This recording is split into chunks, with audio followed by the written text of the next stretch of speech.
اگر آپ بے اولاد ہیں تو یہ کہانی آپ کے لیے ہے۔ لوگ درباروں پہ جاتے ہیں، پیروں کے پاس جا کے منت مرادیں مانگتے ہیں، اور پیر صاحب کس طرح اولاد دیتے ہیں۔ سب کے ساتھ تو اس طرح نہیں ہوتا، لیکن یہ واقعہ ہے بڑا سبق آموز اور خطرناک۔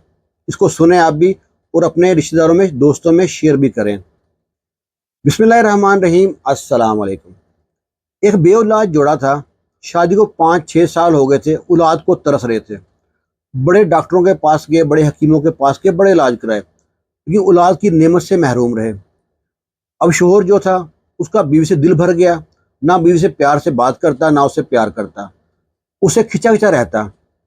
جو اس کی بیوی تھی نا، اس کی اپنی ساس کے ساتھ بہت بہت محبت تھی، وہ ایسے ہی تھی جیسے ماں بیٹیاں ہوں۔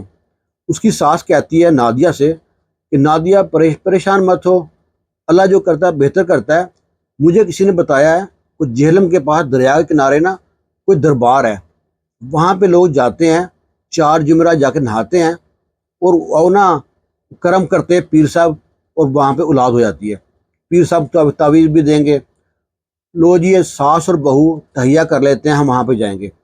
یہ دونوں پہنچ جاتے ہیں دربار پہ، پیر صاحب خاک دیتے ہیں کچھ، پھر اس کو تعویذ دیتے ہیں پیڑے باندھنے کے لیے، اور کہتے ہیں یہاں پہ دربار پہ اگلی جمعرات سے آنا، اور یہاں پہ خالی پیٹ آ کے یہاں پہ غسل کرنا ہے۔ غسل کر کے اپنے پرانے کپڑے لے کے آنے ہیں، پہن کے آنے ہیں، وہ یہیں چھوڑ جانے ہیں، اور جو 7 کپڑے لے کے آنے ہیں وہ پہن کے اپنے گھر چلے جانا ہے۔ 4 جمعرات اس طرح کرنا ہے۔ اس جمعرات آپ نہانا نہیں ہے، آپ یہ تعویذ باندھیں، اور پڑھنے کو عمل دیتا ہے، کچھ تعویذ دیتا ہے، پانی میں بھگو کے پیتے رہے۔ بڑی امید تھی ان کو، کہتے ہیں یہ پیر کامل نہیں، یقین کامل ہوتا ہے۔ ان کا یقین تھا کہ ہم کو اولاد ہو جائے گی، اب تسلی ہو گئی تھی ان کو۔ اب نہ پہلی جمعرات جاتی ہے، وہاں پہ نہاتی ہے، نہانے کے بعد وہاں پہ چراغا کرتے ہیں، وہاں پہ باہر صفائی کرتے ہیں، اور بہت سے نا وہاں پہ پیر کے مرید نشئی لوگ بیٹھے ہوتے ہیں، ان کو 100-50 سب کو بانٹتے ہیں، ساس بہو سب کو پیسے بانٹ کے آتے ہیں، نہا کے گھر آ جاتے ہیں، اور وہ جو پیر کے نے تعویذ دیے تھے وہ پیتے رہے پانی میں ڈال کے۔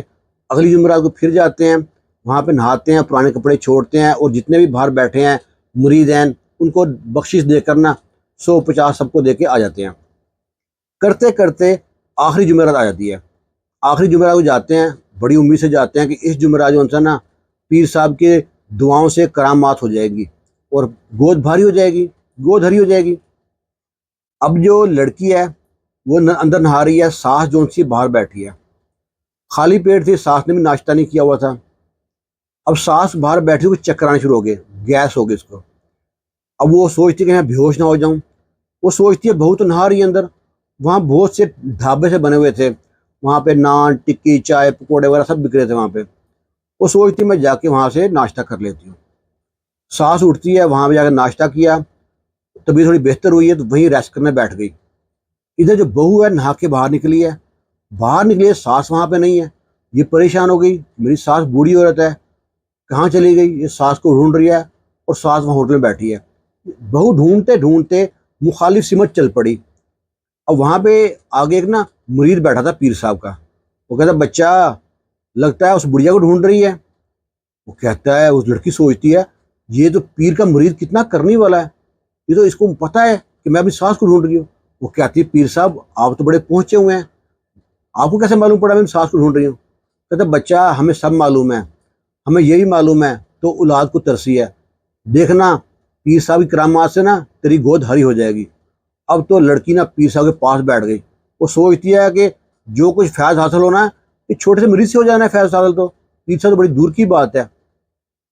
وہ جو ہے نا مریض، وہ کہتا ہے یہاں پہ آگ سیک لے، تیرے بالوں سے پانی ٹپک رہا ہے، سردی ہے، ٹھنڈ لگ جائے گی، نمونیا ہو جائے گا۔ لڑکی آگے ہو کے آگ کے پاس بیٹھ گئی، پیر صاحب باتوں میں مشغول ہو گئے۔ پیر صاحب کہتے ہیں اس کو چائے پی لے، اور اشارہ کرتے ہیں لڑکے کو چائے لے کے آ۔ لڑکا چائے لے کے آتا ہے، اس کے اوپر پیر پتہ نہیں کچھ پڑھتا ہے منتر، اور اپنی انگلی گھما کے چائے میں کہتا ہے چائے پی لے۔ لڑکی دیکھ رہی ہے چائے میں انگلی گھمائی ہے، پھر چائے پی لیتی ہے، کیونکہ اس کو یقین ہو گیا تھا۔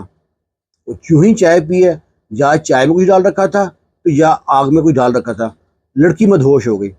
جو ہی لڑکی ذرا مدہوش ہوئی ہے، پیر صاحب کو اٹھا کے لے گئے اپنے کٹیا میں۔ کٹیا میں لے کے جا کے پیر صاحب وہاں پہ پیر کا جو مریض ہے کرامت کرنا شروع ہو گیا، اور اس کے ساتھ 2-3 گھنٹے تک زیادتی کرتا رہا۔ لڑکی کو کچھ ہوش نہیں ہے کہ کیا ہو رہا ہے۔ ادھر اس کی ساس ڈھونڈتی پھر رہی ہے، میری بہو تھی یہاں بیٹھی تھی، نہانے آئی تھی، میں یہاں بیٹھی تھی، کہاں چلے گئی، رو رہی ہے، چیخ رہی ہے، چلا رہی ہے۔ لوگ کٹھے ہو گئے، مجمع جمع ہو گیا، وہاں دو پولیس والے بھی گھوم رہے تھے، وہ بھی آگے، ان کو بتاتی ہے ایسا میری بہو تھی، یہ موبائل میں دکھاتی ہے فوٹو ہے، اس کا نمبر بھی بن جا رہا ہے، پتہ نہیں کہاں چلی گئی۔ بڑے پریشان۔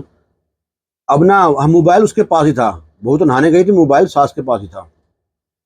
اب سب لوگ ڈھونڈ رہے ہیں، شور جون سا تھا نا اس مرید تک ہی پہنچ گیا جو اندر اپنی کرامات کرنے میں مشغول تھا۔ اس نے سوچا یہ نہ ہو کہ ڈھونڈ تو میرے پاس پہنچ جائیں اور یہاں مجھے رنگ ہاتھ پکڑ لیں اور میری پٹائی ہو جائے۔ وہ لڑکی کو اسی حال میں کر کے تھوڑے بہت کپڑے اوپر کر کے وہاں پہ بھاگ گیا۔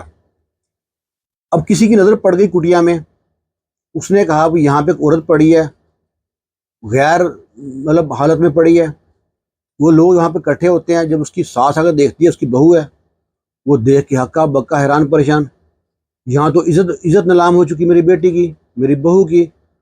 وہ پانی چھڑکاؤ کرتے ہیں، ہوش میں آتی ہے، اپنے کپڑے درست کرتی ہے، وہ بتاتی ہے کیسے پیر تھا یہاں کو مرید تھا، اس نے مجھے چائے پلائی ہے، میں یہاں پہ آگ سیک رہی ہوں، اس کے بعد مجھے پتہ نہیں کیا ہو گیا تھا، ہوش نہیں ہے مجھے کچھ بھی کیا ہوا ہے۔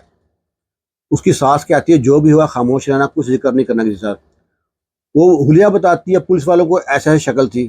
لو جی ڈھونڈتے، وہیں پہ چھپا ہوا تھا سائڈ پہ کہیں، پیر صاحب اس کو ڈھونڈتے نا، پولیس پکڑ لیتی ہے۔ اب پولیس تو پکڑ لیتی ہے، نشئی سا بندہ تھا، کیا کرتی، وہاں پہ لے گئی ہوگی تھانے میں۔ اب یہ جو ساس بہو ہیں وہاں سے روتی پیٹتی اپنی قسمت پہ گھر کو آ رہی واپس۔ جب بس میں بیٹھی ہیں دونوں کے کوئی الفاظ نہیں ہیں، خاموش بیٹھی ہیں کہ اس بات کو کس طرح ہم ہضم کریں۔ ساس کہتی ہے اس بات کا ذکر اپنے گھر میں نہیں کرنا، جو ہو گیا ختم یہاں پہ۔ اب کچھ دن گزرتے ہیں، اس کی بہو کی طبیعت خراب ہوتی ہے، ڈاکٹر کے پاس جا کے چیک اپ کراتے ہیں، ڈاکٹر بتاتا ہے کہ آپ کی بہو ماں بننے والی ہے۔ اب دونوں اتنے پریشان، وہ لڑکی رو رہی ہے، کہتی میں بچہ پیدا نہیں کروں گی۔ اس کی ساس کہتی ہے دیکھ تم کو معلوم ہے، مجھ کو معلوم ہے، کسی کو معلوم نہیں ہے، جو ہو گیا سو ہو گیا، اب مجھے بچہ پیدا ہوگا۔ اب گھر میں آ کے اپنے شوہر کو بتاتی ہے کہ وہ امید سے ہے، شوہر بڑا خوش ہوتا ہے، محلے مٹھائیاں بانٹتا ہے، وقت گزرتا ہے، اس کو بیٹا ہوتا ہے۔ تو شوہر تو اپنی بیوی سے اتنا پیار کرتا ہے اور بیوی اپنے بچے سے پیار بھی نہیں کرتی، اسے اپنے پاس بھی نہیں لے کے آتی۔ ساس سمجھاتی ہے جو ہو گیا سو ہو گیا، بات کو بھول جا۔ اس کا شوہر اپنے بیٹے کا نام رکھتا ہے پیراں دیتا، کہ پیر صاحب کی کرامات سے بچہ پیدا ہوا ہے۔ وہ تو لڑکی جانتی ہے، اس کی ساس جانتی ہے بچہ کیسے پیدا ہوا ہے۔ ہر دربار پہ ایسا نہیں ہوتا، لیکن ہے کہ جو کرامات اللہ تعالیٰ کر سکتے ہیں پیر نہیں کر سکتے۔ وہ ایک حرام بچے کو پیدا کیا، ساری عمر اس کے ذہن میں خلش رہے گی کہ میں نے غلط کام کیا، جان بوجھ کے تو نہیں کیا اس نے، لیکن جانا ہی کیوں ایسی جگہ پہ۔ اللہ تعالیٰ ہم سب کو ہدایت دے، ایسے پیروں فقیروں سے محفوظ رکھے، اور اس ویڈیو کو ان لوگوں میں شیئر کرنا جو درباروں پہ جاتے ہیں اولاد کی خاطر۔ اللہ تعالیٰ سے دعا کرو، اللہ تعالیٰ دعائیں قبول کرتا ہے۔ ویڈیو کے بارے میں آپ کی رائے کا انتظار کریں گے۔ اللہ حافظ۔